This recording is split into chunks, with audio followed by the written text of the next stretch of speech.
M.R.. රාණාකාර YouTube නාලිකාවත් එක්ක එකතු වෙලා ඔයාට අද අපි මේ උත්සාහ කරන්නේ දඹදෙණිය රාජධානී මාලිගා ගල පෙන්වන්න. මේවට පේන්නේ දඹදෙණිය රාජධානී මාලිගා ගල. තුනුන විජයබාහු රජුරෝ ආරක්ෂක බලකොටුවක් හැටියට හදාගත්ත දඹදෙණිය පර්වතයේ මුදුනේ තිබුණු මාලිගාවේ නටබුන් තියෙන්නේ. මේ ස්ථානයේ තමයි මෙතනද තමයි රජුරෝ අවට ප්‍රදේශයේ බලලා තියෙන නරඹුම් ගල හැටියට අපි මේක කියනවා. මේ නරඹුම් ගලේ ඉඳලා බලන්න ඈත හොඳ ලස්සනට පේනවා.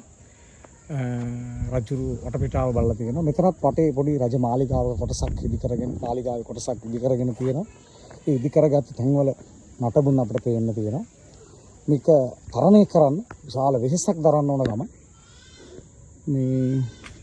මේ තියෙන්නේ මේ දඹදෙණිය පර්වතය තරණය කරන්න තියෙන ඒ දුෂ්කර දුර්ග මාර්ගය. මේ බලන්න.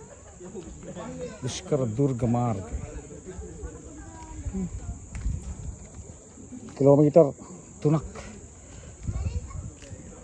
3.5 මීටර් 300ක් 400ක් පමණ දුරක් තරණය කරලා තමයි මේ කන්ද මුදුරට එන්න ඕනේ.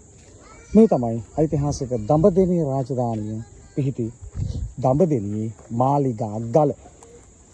දඹදෙණියේ මාලිගා ගල.